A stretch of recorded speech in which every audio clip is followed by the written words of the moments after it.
So for these really big ticket items that can end up being 20 or 50 or $100,000, literally bring in those specialty contractors or inspectors if you have any questions whatsoever. Because personally, I'm not too scared about finding out there's a roof issue and knowing I have to pay $8,000 for a new roof. That's going to suck if I haven't factored that in, but most likely my profit's going to be more than $8,000. So absolute worst case, I'm just going to take a lower profit.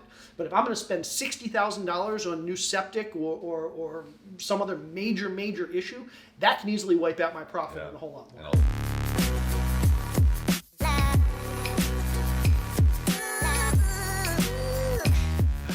Hey everybody, I'm Tarl Yarber with Fixated Real Estate, and we have a special guest today for everybody. What's your name? I am Jay Scott, and I thought you were the special guest. Wait, I'm always special though. So, the purpose of this video today is that we want to spend some time going over some tips and tricks on inspecting a house before you buy it, some things that we do as some aspects when we go to walk a property, and then also go over some theories and some tips and tricks on when you're going to go resell your property and even negotiating with the buyer of your house and when they come back with line items of inspection items on you or things that they find, and how do you do that negotiation to be able to resell your property for a higher price or even deal with other brokers or other people like that in general. So this conversation can go multiple directions. We're going to have some fun with it. Jay and I are just going to really have a conversation. And this is cool because Tarl and I have never discussed this before. Not at all. So we may do things differently, and I guess we're about to find out. That's right. So, all right. So first thing, I'm going to ask Jay, so you guys hear me talk all the time. So we're going to talk to Jay. So Jay, you're about to go walk a property. We just did a whole video on this whole thing that you guys will see on YouTube one day about this entire project here. But if you're walking a property, what are some advice that you can give some of the newer investors out there that when it comes to inspecting a property, walking a property, things that like they should kind of look out for, maybe like some systems, processes, things like that, to make sure that they're not missing anything. Should they hire a home inspector? Like all these questions. Yeah. I just asked a whole bunch of stuff. Absolutely. Right? Yeah. Okay. So few things. If you're going to be looking at a new property for the first time, first thing I recommend, and Tarl says this all the time, but I'm going to reiterate it, make sure you take lots of pictures. We have these things called cell phones these days. Cell phones have cameras these days. They have video, they have still images. Take lots of pictures. Don't be scared to take 50, 100, or 200 pictures because I guarantee you're going to walk away from that property. You're going to be putting together a scope of work. You're going to be trying to decide if you want to buy the property, and you're going to think, oh, I don't remember what that bathroom looked like, or I don't remember what type of plumbing it was. And if you have 100 pictures or 200 pictures, you're going to have that information. You don't want to have to go back to a property. You may not be able to go back to a property if there's a tenant there. So take lots of pictures. That's number one. Yeah, that's a good one. Number two. We should write that down. Oh, write it down. All right, what's number two? Number two. Take pics. Take pics is number one. That's also number two. Number one and two is take pics. Second thing, when I walk a property, I like to separate it outside, inside, exterior, interior. And I always start with the exterior. So they're going to be very different scopes of work. But a lot of times, even though the two are independent, a lot of times the things that you see on the outside are going to give you a good indication of what you need to be looking for on the inside. So for example, we just walked this house for another video. Like Tarl said, you're going to see this video on YouTube in probably a couple weeks.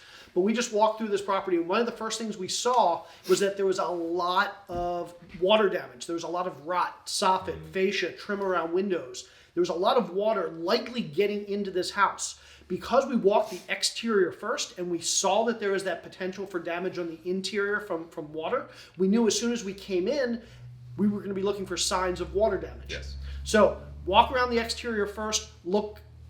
Another big thing, and this may be tip 3, but let's stick to this one first. This is tip 3 that goes along with tip 2. I like to start from the top and work my way down. So when I'm looking at a house, when I'm looking at the exterior of a house, I'm going to start with the roof. I'm going to work from the roof structure. I'm going to work down to the soffits and the fascia. I'm going to work to the siding. I'm going to work to the foundation. I always like to look top to bottom because I always say that one of the biggest risks to any house is water damage. Yes. It's moisture. And which direction does water travel? Thanks to gravity, it goes from up to down, top to bottom. That is correct. So start at the top, and a lot of times the issues you see higher up, whether it's on the interior or the exterior, the issues you see higher up are going to be indications of the issues you're going to see lower down. That brings up a good point, because like for those of you guys that don't know, and this is not why we're doing this video, but Jay Scott wrote a book, right? And the book on estimating rehab costs. And from what I remember too of that book, because I read it every single night, and in the morning when I wake up, it's pretty much all I do. I think your first chapter in that book is actually roofs, if I remember correctly. Right? The first chapter on when you get to the components is roofs. Yep. So what I think, and correct me if I'm wrong, but when I was reading it, I saw that when you went through the components, it's like this is kind of the order of things you should be focused on in a rehab process. Absolutely. Like so, the roof you brought up the roof.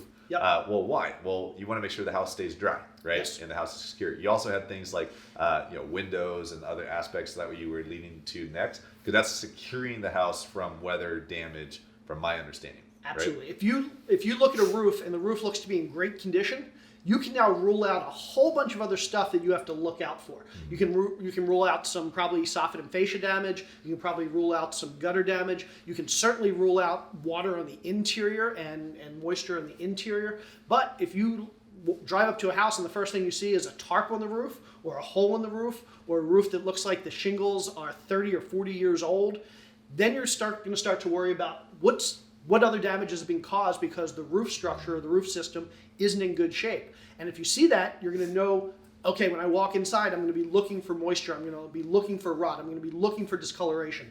So starting at the top, starting with things like the roofs and the ceilings, they're going to give you an indication of what to look for next. Perfect. And so, all right, so we got that. So let's start on the outside first, go on the inside second. Yep. We have take lots of photos, which is important. Yep. We have look for like big ticket items, right? Yep. That's something that we didn't really talk about that, but that's something that I know we do, is we look for, and there's no particular order in this. So we look at big ticket items. So a big ticket item would be roof, right? Big ticket items would be windows. Big ticket items would be water damage, foundations, electrical, plumbing, right? You have to replace all of it or some of it.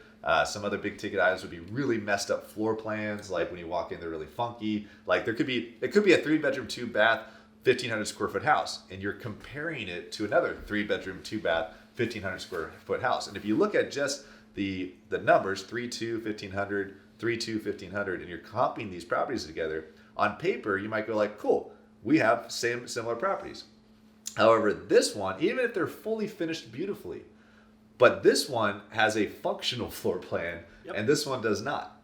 It changes the buyer's experience, absolutely, right? You have compartmentalized areas, the bathroom's funky, the kitchen's in a weird spot, like all this stuff. So I'm looking for that as far as functional floor plans as a big ticket item as well, yep, for something I think a lot of people miss because they get too much in the it's a 3-2 versus a 3-2, like 3-bedroom, 2-bath versus a 3-bedroom, 2-bath. Therefore, they're comparable. Not always, right? So other big ticket items I know I'm looking for is any kind of obvious damage, mildew, mold, things like that, settling in the house, right? That, yep, kind of stuff is a huge thing. And you could create your own list as you go. Like, what's these big things that cost a lot of money? Those are not always bad things. Sewers is a huge thing too. Absolutely. We've had an $18,000 sewer replacement that we weren't planning on. That was a shitty thing, literally.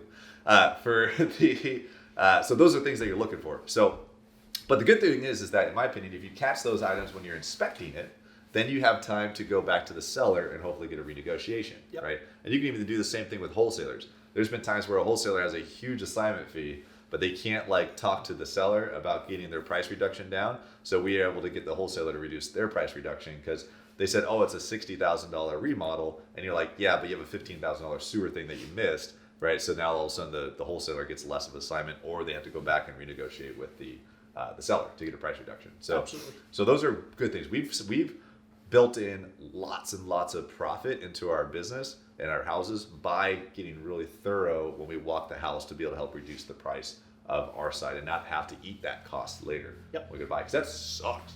Absolutely. That's why you do this, right? Absolutely. And so I also point out, and I don't say this to scare anybody, but there are a few really big ticket items that we really want to look at closely. If I told you that the roof was completely destroyed and needed to be replaced, I could, without even looking at the house, give you a ballpark estimate of how much that's going to cost. Yeah. If I told you that the electrical or the plumbing or the HVAC was completely destroyed and needed to be replaced, you could probably give me a ballpark of how much that's going to cost. Those are big ticket items, but they're well bounded. We know we have a good idea of what they're going to cost. But if I said to you there's a foundation problem, yeah, potentially a foundation problem can cost more than the entire house is worth. I've seen houses that have had bad enough foundation problems that really the only remediation was knocking down the house and starting over. I've seen termite issues where basically the cost to remediate was almost as much as tearing down the house and starting over. I've seen houses that have had septic issues, for example, where it may not even be tearing down the house and starting over. It may be a problem that is absolutely unsolvable, and you can't even have a house on that land. So, yeah. Oh, sorry. You said septics. Just because I want to say this, if you ever buy a house with a septic, one, don't buy the house unless you've inspected the septic, right? Absolutely. Always inspect the septic, always before you buy it, period. So that's a little caveat, right? I will also add too, like, so Jay had just said that you've seen foundation issues become like way more expensive than the house. Yes. At the same caveat, we've seen people that think the foundation is going to cost more than a house, and it costs $1,500. Absolutely. Right? So it can go both ways if you know what you're looking at, or your contractors know what they're looking at, and you're dealing with honest contractors that aren't like trying to mark it up big time.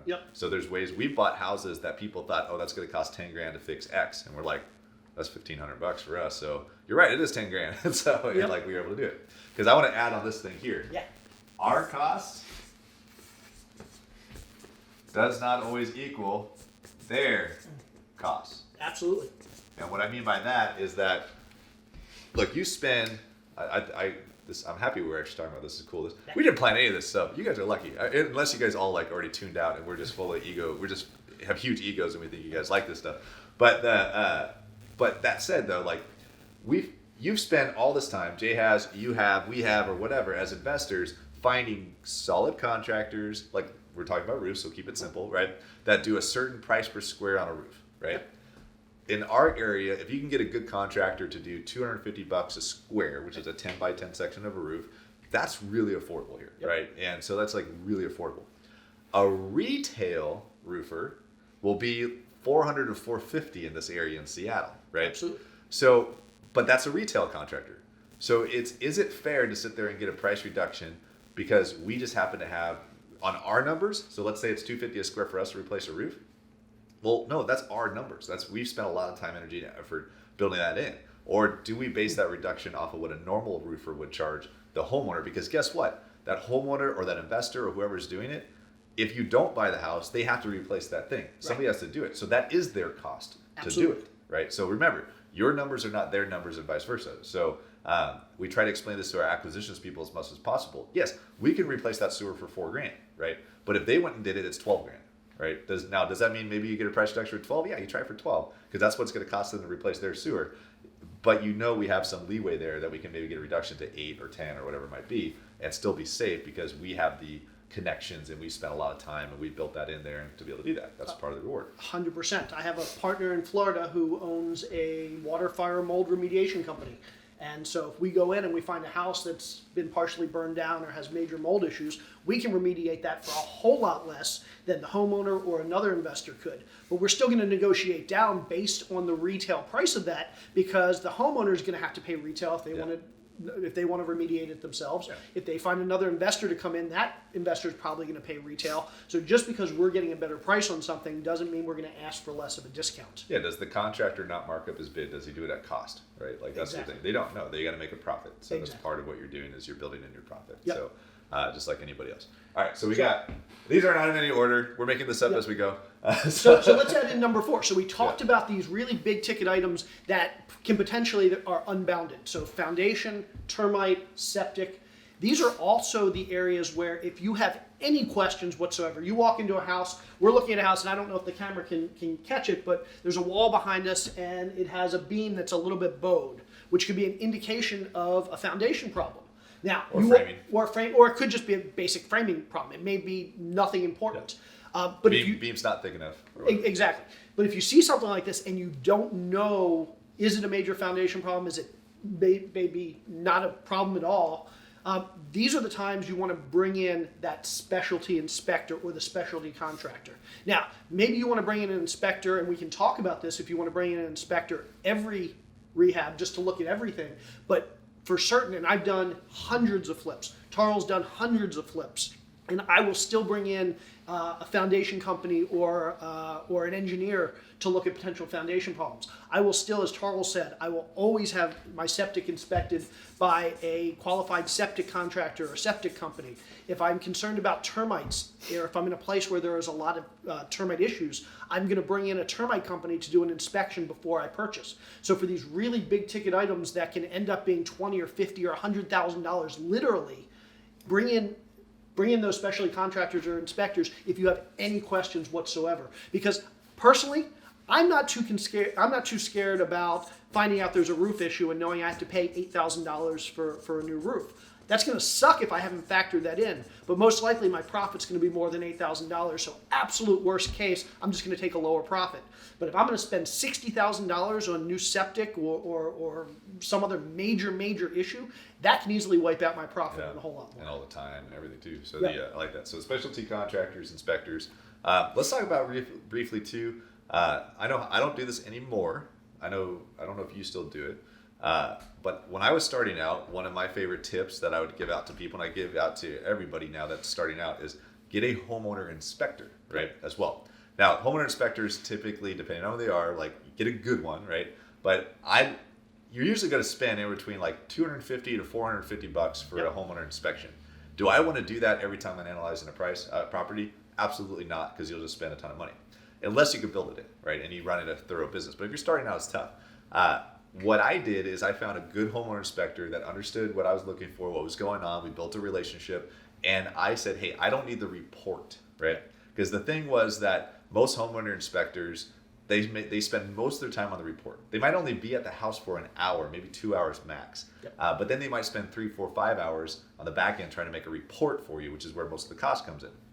If you don't need the report, instead, what I did is I said, hey, if I could just pay you for 1 or 2 hours of your time walking the house and just be there with you, and you just take photos of everything you see when you're crawling the crawl space or the attic, and I'm there with you writing down what you're telling me, right? What kind of negotiation can we get? And I got my guy down to $125, and he just like, sweet, all I gotta do is walk the house with you and just show you everything? I'm like, yes. Now, what did that do for me? After enough walks with this guy, I'm taking notes, right? I'm asking lots of questions because I'm paying for their time. They're inspecting it. They're crawling in there. I'm writing everything down he's saying that's wrong, right? I'm now helping with my scope of work. Absolutely. But what's the other side effect of this? I'm learning all of this. Absolutely. I learned a ton about construction rehab issues, inspecting a house, walking up and down, looking at everything like that, right? Top down, exterior first, all because I walked with this one homeowner inspector for, I don't know, 10 or 12 or 15 houses, something like that, over time. So, and then all of a sudden I stopped needing them because then I just started doing it myself, or I had other people do it and so forth. Right? Yeah, absolutely. So, I mean, the first time you go to look at a house or you're considering buying a house, bring in that inspector. Like Charles said, follow him around, ask lots of questions. Ask why he's doing stuff, what he's looking for, because you do that 2 or 3 or 5 times, and you do that with your contractors as well. Before you know it, you know the methodology. You know what to look for. You know the questions you should be asking, the things you should be searching out. And you can look at a hot water heater and say, is that up to code? Because you've now asked the inspector, well, you said this hot water heater is not up to code. Why is it not? And he'll give you information. The next time you walk into a house, you know to look for those things. And my big thing is anytime I get a contractor bid, especially when I started out, I wouldn't just bring the contractor in and say, go look at it and give me a bid. I would stand right next to him and I would say, what are you looking at? What are you looking for? What does that tell you? And he might say, well, it looks like the electrical is not up to code here. And I'll say, well, tell me, why is it not up to code? What is code? And every time you interact with a home inspector or a contractor or another investor, it's an opportunity to ask questions and learn. And it took me 10, 20, 30 flips before I was comfortable not having to bring in contractors or inspectors to tell me all the things that were wrong. But after 10 or 20 or 30 flips, I knew as much as they did because I spent 3, 6, 12 months asking questions. Yes, love it. Yeah. Perfect. Now, let's stay on the homeowner inspector topic for a second. So with the homeowner inspector, another added top thing that we can add to the homeowner inspector. So we talked about how having it on the front end, right? And how we can benefit that for you. You can learn a ton having a homeowner inspector on the front end, but you can also learn a ton having them on the back end of the project as well. So you bring I used to bring that same homeowner inspector or a different one to the project when it was finished, right? But before you have it under contract.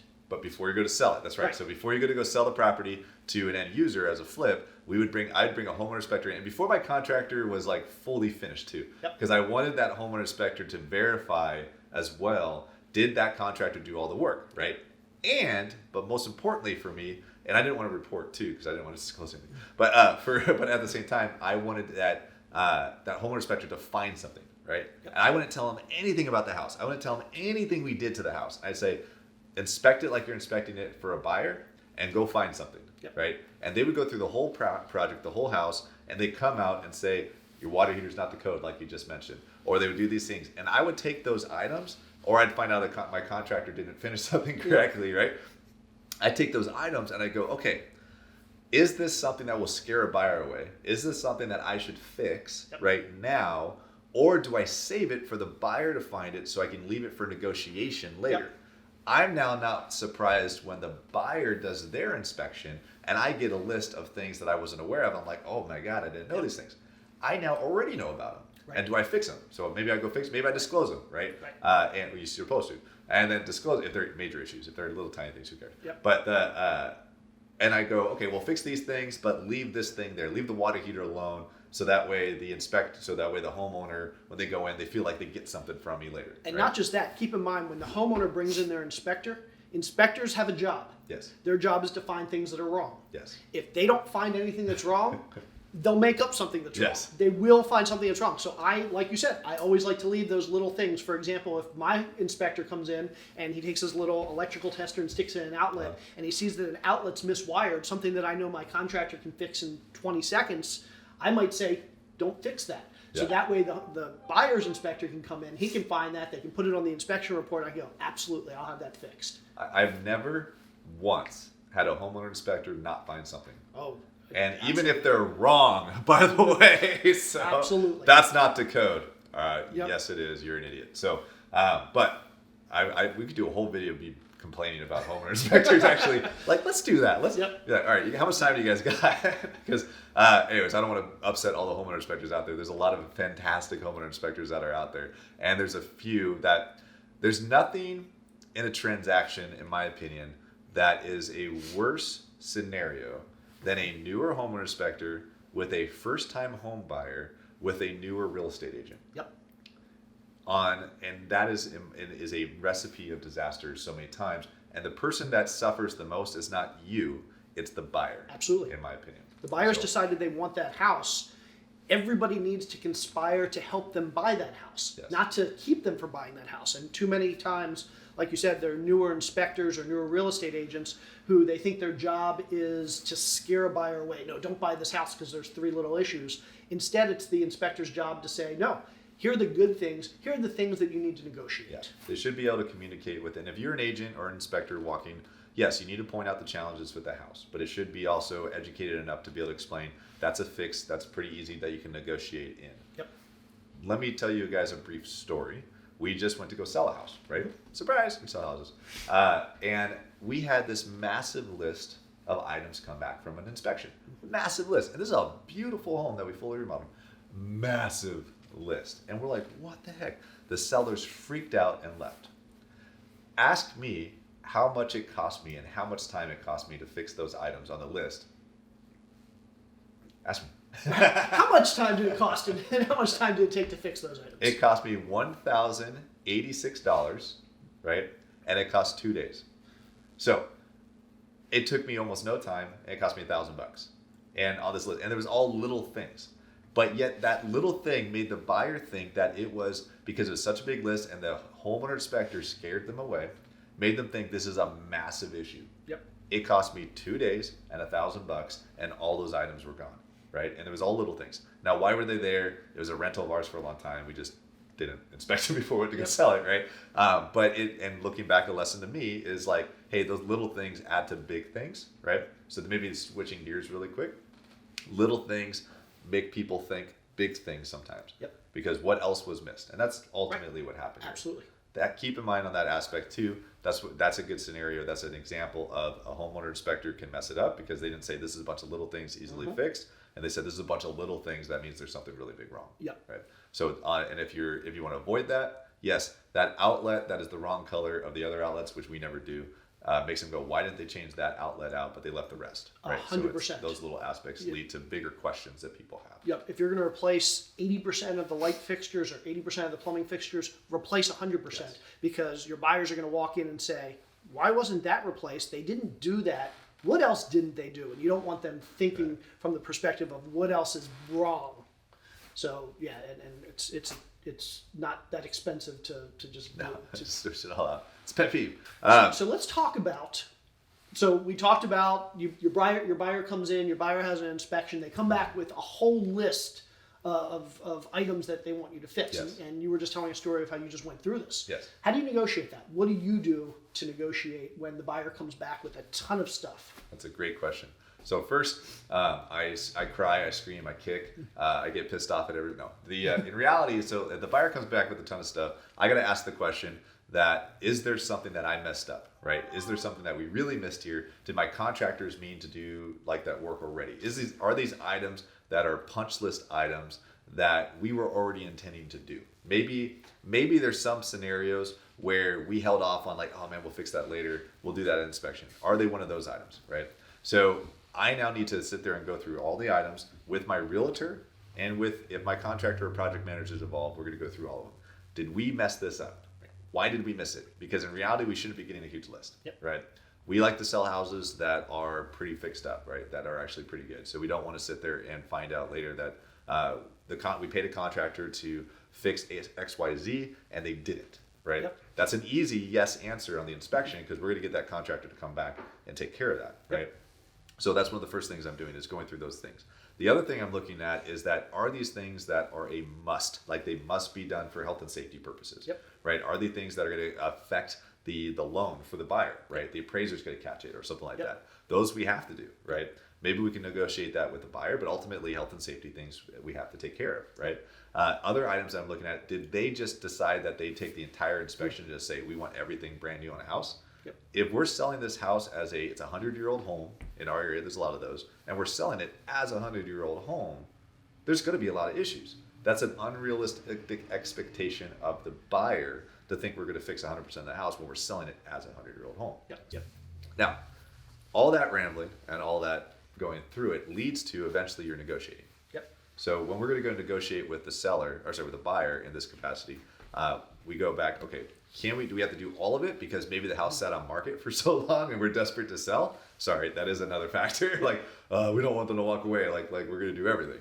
Or was there 8 offers on the property and we have a bunch of backup offers? Absolutely. Absolutely. That is another thing to think about that might change it. I'd be like, we got 8 people behind you. You can take the house as is or pound sand, right? So now that said, we have a product that we want to put out that's good for the buyer, right? So if it's something that we should have done, is it something that's health and safety? We're going to take care of it. Negotiation factor. Some of the things that we've done over the years is we've taken some of the things in, we've removed some of the items. We've asked for the buyer to increase their price to take care of the good, the things that they'd like to have, not have to have.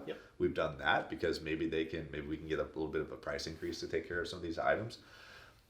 At the end of the day, though, I think one of the things that most investors mess up, and not so much investors, most realtors messed up in the negotiation, is it's like an us against them mentality. Absolutely. And I think that's what kills most of these inspection items is the seller's that evil person that's trying to take advantage of as the buyer, or the seller's looking at the buyer saying they're evil for trying to take advantage of us as the seller. Instead, how do we work together and not have this animosity happen?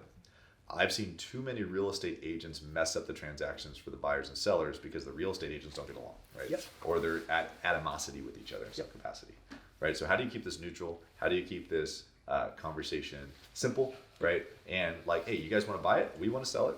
What needs to really happen here to make that happen? And we go back and forth. That's the negotiation part. I don't know if that answers. I dumped a lot of info there with how we go through it, but no, it does, and it's a really important question. And I'm going to take 1 second. I'm going to plug a book. I actually wrote a book called The Book on Negotiating Real Estate, and this is such an important topic. I have an entire chapter devoted to this topic, and you hit on some really good points there. And so just to reiterate a couple things. One, you pointed out the different types of issues. I like to call out 3 different types of issues that you're going to see in any inspection report. First, you're going to see the safety issues.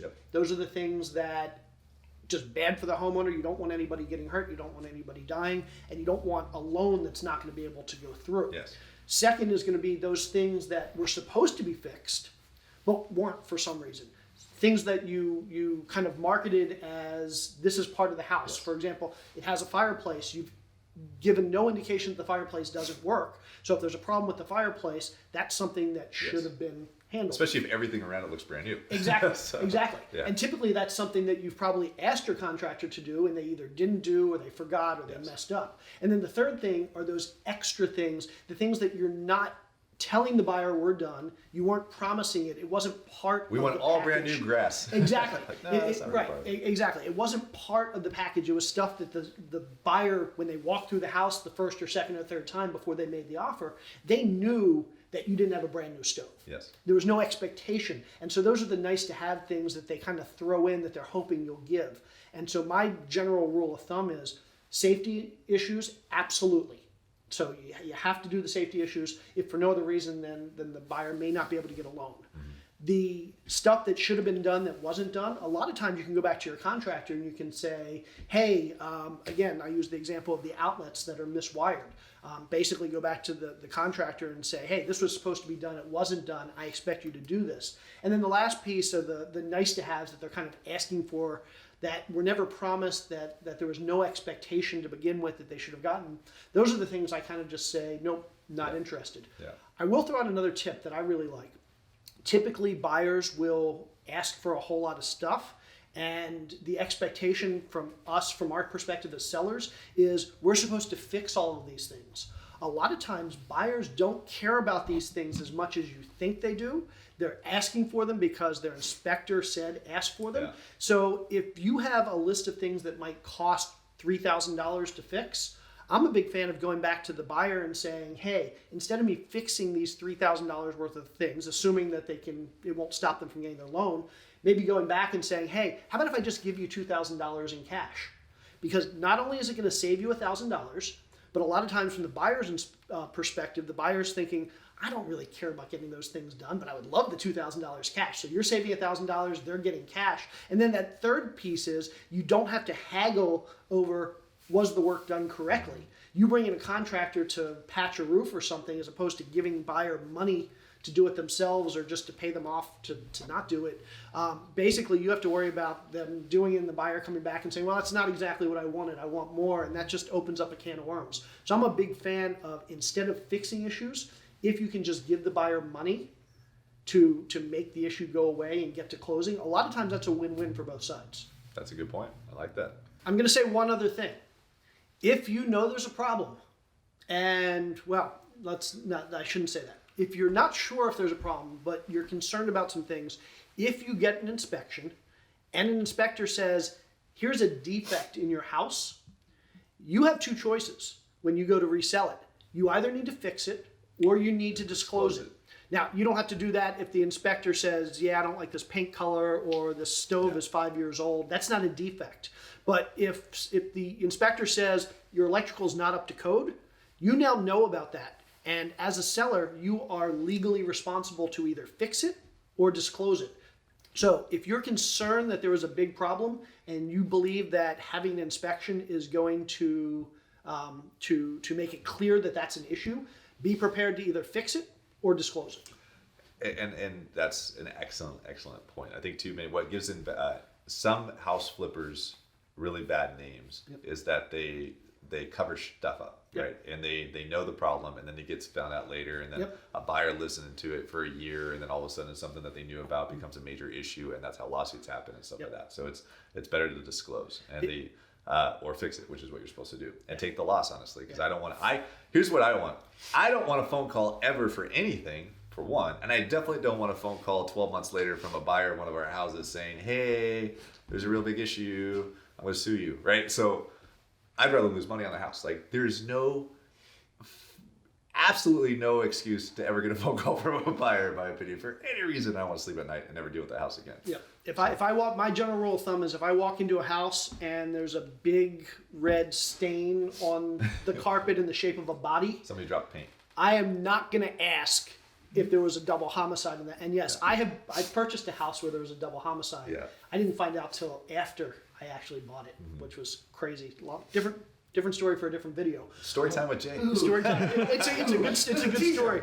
But I won't ask, did somebody die in the house? Yeah. Because as soon as I know that in some states, not all They states, could have just gotten shot in the house. that's a good and point. died in the They ambulance. may not have died. Yeah. But in some states, that's going to obligate me to provide that information to a future buyer. Yeah, totally. So just keep in mind. Well, I hope you guys enjoyed this. If you guys are on the replay, have quite like actual real questions, then go ahead and put those on the Facebook thing. We'll go back to it. Jay will scan it, and he'll be there all day today. No, he won't. And he'll answer questions for you as well. Hope you guys like this. Check out our videos that we do every single week. Check out YouTube as well for BiggerPockets. That's where we like to post a lot of videos. Make sure you guys comment, like, subscribe. Everything BiggerPockets does, unless you don't like it. But if you do, definitely comment, like, subscribe. We don't want to hear the bad news. We want to hear the good stuff. Well, this is just like subscribe just for Jay Scott himself. Well, specifically for Jay Scott. Absolutely. Yeah. And make sure you tune in over the next couple of weeks. We're shooting a bunch of videos over the next couple of days. So we're going to be releasing a whole bunch of videos on BiggerPockets, YouTube. I don't know if we're going to be doing all YouTube. So tune in for all the cool stuff we're doing. And you're basically suffering for everyone. You're here in the cold. You left warm Florida to be here. You're bundled up. You don't have flip-flops on. I mean, that counts for something. I'm doing it for Tarl. That's our producer Nate. If you guys don't know. So all right, we'll see you guys there. I'm Tarl What the hell am I? Tarl Yarber at Instagram, right? Jay, you're. I am jscott_123flip at Instagram. I now have more Instagram followers than Tarl as of last week. That just happened last week, and I'm a little embarrassed by that. So, anyways, right. So follow us on Instagram, follow us on BiggerPockets, follow us on Facebook, and watch more videos. Bye. Bye.